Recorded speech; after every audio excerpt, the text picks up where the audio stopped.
Warning: Joel Goldsmith's forbidden teaching will end your spiritual struggle. If this message reaches you, it is meant for you. For anyone seeking inner peace today, you are not the mind, listen. Most people are not ready for what you're about to hear. This isn't a cozy, feel-better spiritual pep talk. This is about the teaching Joel Goldsmith discovered at the edge of his own collapse, a realization so radical, it quietly threatened the entire spiritual industry built on effort, rituals, and techniques. People called it dangerous, not because it harms you, but because, when truly understood, it ends your dependence on teachers, methods, and formulas. It ends the game. Tonight, I'm going to walk you through that teaching with real, modern stories of people who applied it in the middle of medical crises, debt, heartbreak, addiction, and family breakdown. If you stay with me, you may never look at prayer, manifestation, or even your own problems the same way again. Before he became known as a spiritual teacher, Joel Goldsmith wasn't floating on some cloud of enlightenment. He was a man in trouble. The money was drying up. His body was failing. The spiritual tools he trusted, prayer, affirmations, meditation, suddenly felt like hitting a brick wall. Have you ever been there? You do all the right things. You pray, you journal, you repeat affirmations, you visualize your dream life. And nothing really changes. That's where he was, exhausted, done, willing to walk away from the whole spiritual path. And then, in what he later described as a moment of surrender, something quietly snapped inside, not in a dramatic movie-style breakdown, but in a simple, honest admission. I don't know what to do anymore. He stopped asking God to fix anything. He stopped trying to heal, manifest, or attract. He stopped even believing his problems were real in the way he'd always assumed. For a moment, there was just stillness. No bargaining, no technique, no spiritual performance. And in that silence, something shifted. The external details, health, finances, circumstances began to resolve. But the real miracle wasn't that things got better. The real miracle was this shocking insight. The only real problem was his belief that there were problems, not denial, not pretending, but a deeper recognition that the self he thought was sick, broke, and scared was never the real self to begin with. This is where his most dangerous teaching begins, what he called the Great Nothingness. The Great Nothingness sounds scary, like a void, a vacuum, an empty space where everything you love disappears. But that's not what Goldsmith meant. The Great Nothingness is the absence of all your mental concepts about God, yourself, and life. It's what remains when you stop trying to use spirituality to manipulate circumstances. Think about how we're usually taught to be spiritual in America. Use affirmations to attract money. Visualize your dream relationship. Pray for specific outcomes. Script your future. Manifest your dream job. Call in your soulmate. It's subtle, but all of that sends one message. Right now, you are incomplete. You are lacking. You are broken. Spirituality is here to fix you. Goldsmith saw the trap. Every time you pray to get something, you silently affirm that you don't have it. Every time you visualize abundance, you reinforce the identity of the one who is lacking. Every time you beg God to heal, you confirm that sickness is your reality. He called it a form of spiritual materialism, using spiritual language to chase the same old human goals: more money, better health, perfect relationships, proof that I'm blessed. In the Great Nothingness, all of that chasing stops. No more trying to get God to work for you. Instead, you begin to discover that divine consciousness is already living as you. You're not a separate little self trying to reach God. You are an expression of the very consciousness you're trying so hard to contact. And when that begins to sink in, something wild happens.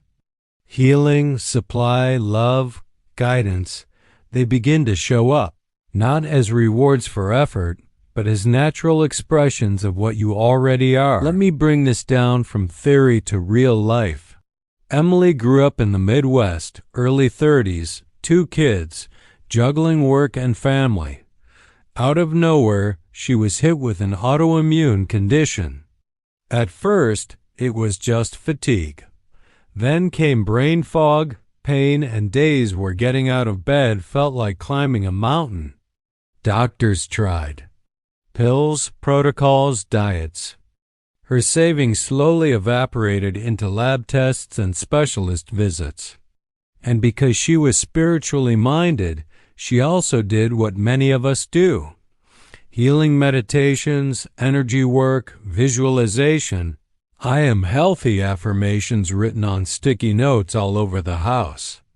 Every morning, she woke up already tired from the spiritual work she thought she had to do just to survive.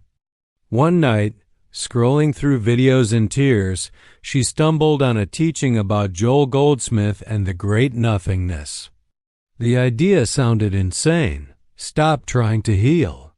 Stop claiming the identity of a sick person trying to get better. Stop bargaining with God. At first, she was offended. Easy for a spiritual teacher to say, she thought. He's not lying awake at 3 a.m., wondering how to get through another day. But one line wouldn't let her go. Consciousness itself cannot be sick. Only the human concept of self can appear sick. So she tried something different.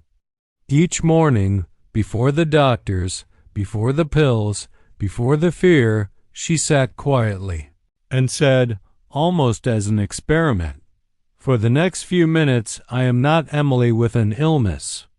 I am not a woman trying to heal. I am simply awareness, watching. I don't know what anything means. I don't know what this body is. I don't know what this fatigue is. I let it all fall into nothing. She didn't try to feel better. She didn't force positive thoughts. She simply refused to label herself as sick, even while symptoms were still there. Nothing dramatic happened at first. What did happen, though, was quieter and much deeper. Her relationship to the illness started to change. She stopped checking her symptoms every 5 minutes. She stopped narrating her day as another bad day. She began, in small moments, to feel a strange peace. Even if the body is tired, there is something in me that is completely untouched. Weeks turned into months. One day, walking to the mailbox, she realized she wasn't exhausted. Not just a bit better. The crushing fatigue was gone. But here is what she said when people asked how she healed. The real miracle wasn't that my body changed. The miracle was realizing that my true self was never sick, not for a single second. This is the heart of the Great Nothingness. You stop seeing yourself as a broken human trying to reach God, and start recognizing yourself as divine consciousness appearing in human form. Now, imagine a world where people no longer need constant spiritual coaching, endless workshops, new manifestation techniques, or someone to fix them. Not because these things are bad, but because they've discovered something deeper. I already am what I've been seeking. That's what makes this teaching dangerous. It collapses the distance between you and what you long for. If you truly need nothing, seek nothing, and fix nothing, what is left to sell you? No more 10 steps to abundance. No more 7 rituals to call in love. just the truth of your being, perfect, whole, not missing anything. But the ego hates that. The ego wants activity. Help me fix this. Give me a practice. Show me a method. Give me something to do so I can feel like I'm in control. The Great Nothingness isn't about becoming passive. It's about dropping the ego's desperation so something far wiser can act through you. Let's talk money.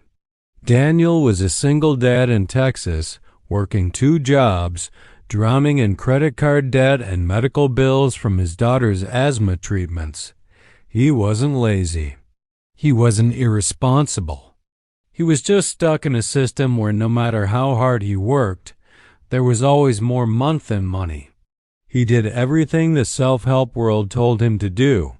Vision boards plastered with dream houses and checks. I am wealthy affirmations, late-night podcasts about money mindset, tithing in the hope that God would finally open the windows of heaven. But underneath all of it, there was a constant silent scream. I'm scared. I'm failing my kid. I need help.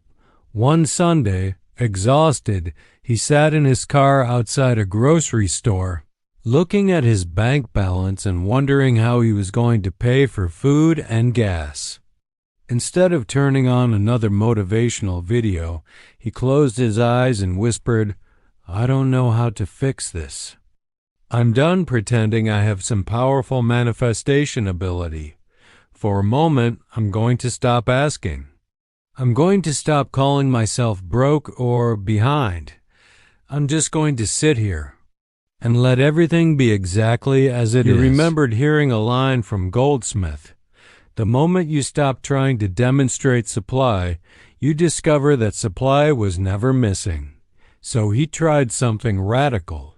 He stopped mentally chanting, I need more money.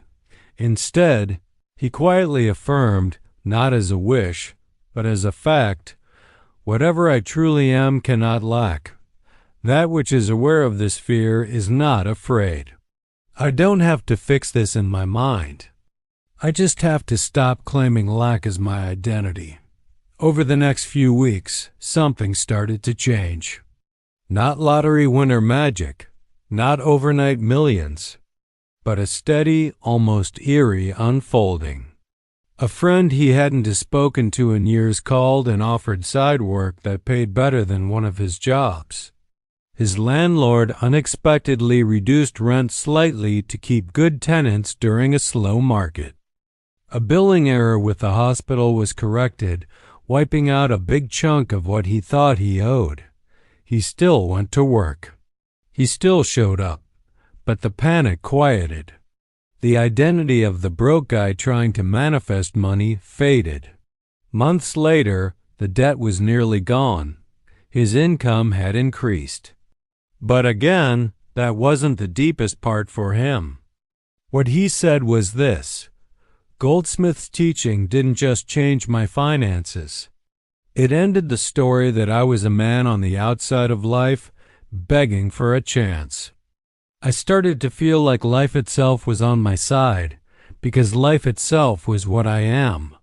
Beyond the Great Nothingness, Goldsmith spoke of something even harder for the ego to accept: divine indifference. That doesn't mean you stop caring about people. You don't become cold, detached, or numb. Divine indifference means this: your true self is not emotionally thrown around by outcomes, good or bad. You don't feel more blessed when things go your way. You don't feel abandoned when they don't. You stop reading every event as proof that God loves you or has forgotten you. You become less impressed by miracles and less terrified by problems. Why?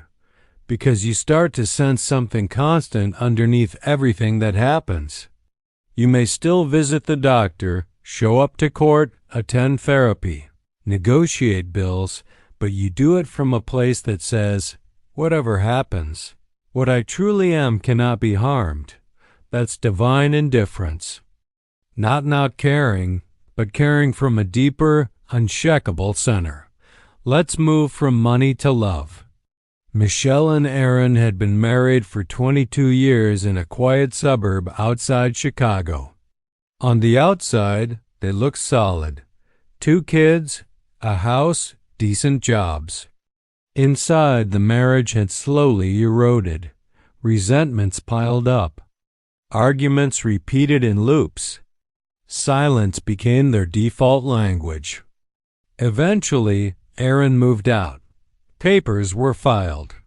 Michelle found herself alone in a half-empty house, scrolling through old photos and wondering how 2 people who once promised forever could end up here. Friends told her, pray that he comes back.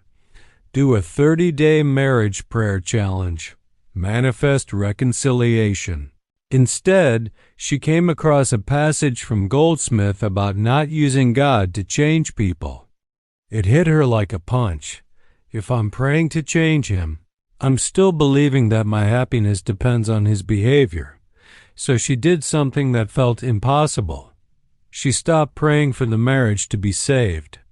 She stopped asking God to bring him home. She stopped replaying his mistakes and stopped rehearsing her defense speech. Every day, sitting on the edge of the bed, she would close her eyes and say, right now, I am not a rejected wife. I am not a victim of this story. I am awareness, and awareness doesn't have a broken marriage. Whatever is true about me and Aaron is deeper than paperwork, arguments, and years of hurt. I'm willing not to know what that is. I let this whole story fall into the great nothingness. Some days it felt fake. Some days she cried through the whole practice. But she kept returning, not to force reconciliation, but to rest in a truth beyond blame and shame. Weeks later, something unexpected began to happen. Not in him, but in her. The anger softened. The obsession with outcomes loosened. She could think of him without tightening in her chest. About 2 months into this, Aaron texted her out of nowhere. I don't know what's happening, but the anger I've been holding just... Isn't there any more? Can we talk?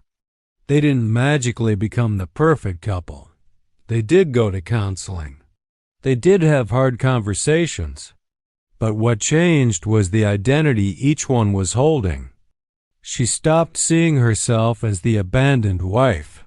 He stopped seeing himself as the villain.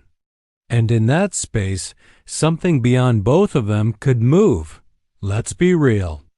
You might be thinking, okay, but what about when I try this and my body still hurts? What about when the bills are still late? What about when the relationship doesn't come back? Goldsmith was honest about this.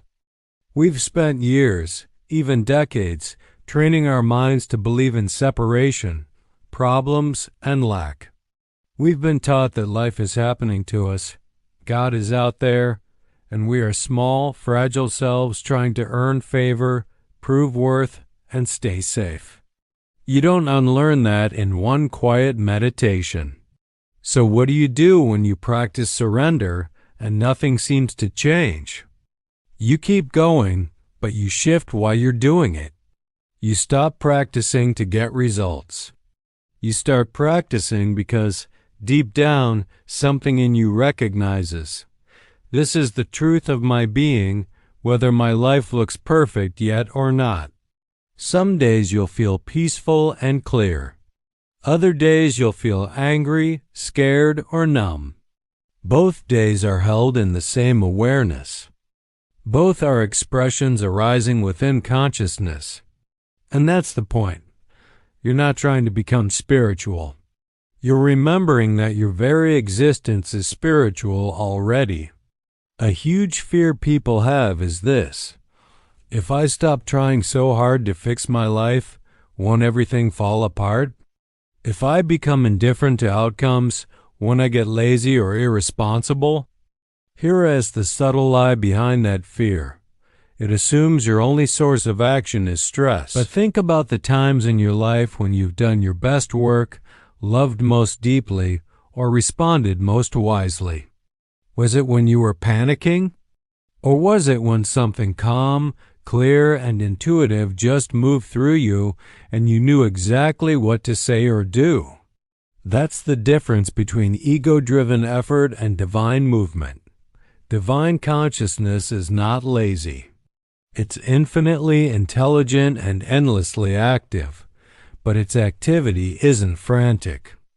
When you stop trying to control everything, your life doesn't collapse. Instead, you start noticing a different kind of motivation. You feel nudged to send that email, and it leads to the perfect connection. You feel a quiet clarity to leave a job right before a better door opens. You feel suddenly moved to apologize, and a decade-old resentment dissolves. That's not passivity. That's precision. One moment of genuine surrender can accomplish what years of anxious effort never could. Let us touch on some of the impossible situations, the places where the human story says, "It's over, Olivia." A 58-year-old nurse from North Carolina was diagnosed with late-stage cancer. Doctors gave her a time frame. She could practically see the countdown clock. At first, she did what anyone would do. She fought treatment plans, second opinions, alternative therapies. Alongside all that, she begged God, "Please heal me. Please, I'm not ready to go." Then one night, sitting alone in her living room, she had a quiet, rebellious thought. What if my real life doesn't to begin or end with this body? She started reading Goldsmith's work, and this line stood out to her in her own words. Consciousness cannot have cancer. Only the concept, Olivia, the body can appear to be sick. She did not stop treatment. She showed up to every appointment. But her inner stance shifted. During chemo, instead of repeating, "I'm dying" in her mind, she silently affirmed, "Whatever I truly am is untouched by this. If I live in God. If I die in God. Either way, I cannot fall out of what I am." Months passed. Her doctors were puzzled. The disease, which had been aggressively spreading, slowed, then reversed. Years later, she's still here. But when people ask her about the miracle, this is what she says. Surviving was a gift, but the real miracle? That I am no longer afraid of death, because I discovered a part of me that never had a birth date and will never have an ending. Marcus grew up in Los Angeles, numbing himself with alcohol for almost 20 years. He'd been to rehab. He'd relapsed. He knew all the slogans, all the steps. Nothing stuck. One day, after losing yet another job, he ended up sleeping in his car by the beach. In the early morning, watching the waves roll in, he felt something break inside. Not a dramatic epiphany, just a tired honesty. I don't know how to stop. I can't fight this. He remembered hearing, "Stop trying to be a person who conquers addiction. Start recognizing that your true self was never addicted." So he began a new kind of practice. When cravings hit, he didn't scream at them or shame himself. He didn't call himself a hopeless addict. Instead, he said, "This urge is not me. It's a sensation arising in awareness. Awareness is not drunk. Awareness is not addicted. Awareness is just aware." The cravings didn't vanish overnight. But something changed. He stopped making them personal. Little by little, the compulsion loosened its grip. A year later, he realized not only was he sober, he didn't feel like a sober addict anymore. "The guy who used to drink like that," he said, "feels like a character I watched in a movie. I have love for him, but I'm not him anymore. That is conscious union in action, not a heroic human fighting darkness, but the quiet recognition that only consciousness is real and consciousness has no addiction. After years of living this way, something subtle yet profound happens. You stop being someone who uses spiritual principles and start being someone who simply lives from spiritual identity. You still have a body. You still pay taxes, get stuck in traffic, and sometimes forget where you put your keys. But when problems arise, your first reaction isn't panic. It's not, "Oh no, I'm cursed," or "Why is this happening to me?" Instead, there's a quiet inner knowing. This, too, is appearing in consciousness. Whatever is true and real in this situation cannot threaten what I am. You become like the calm eye of a hurricane, not because storms stop, but because you're rooted in a place they can't reach. People around you feel it. They might say things like, "I don't know why, but I feel calmer when you're here, talking to you. My problem doesn't seem as heavy. You don't say much sometimes, but I walk away different." That's what Goldsmith called a transparency for divine consciousness. Your personality stops blocking the light. Love, wisdom, and power flow through you, not as something you do, but as what you are. If something in this message is stirring you, if a part of you feels strangely seen, or even a little scared, that is often how truth feels when it brushes up against the false self. So right now, before we close, do this. Hit the like button, not for my ego, but because it helps this teaching find the people who are silently praying for it. Subscribe to this channel if you want more deep, no-fluff explorations of Joel Goldsmith's wisdom and advanced spiritual practice. And in the comments, write, "I am ready to remember." That simple sentence is not a spell. It is a signal to your own consciousness that you're willing to live from truth, not just think about it. Let's bring it all together. The Great Nothingness is not a practice you do perfectly. It's what remains when you stop clinging to the identities, fears, and stories that never truly defined you. Divine indifference is not coldness. It is the warmth of a love so deep it doesn't vanish when circumstances change. Conscious union is not a future goal.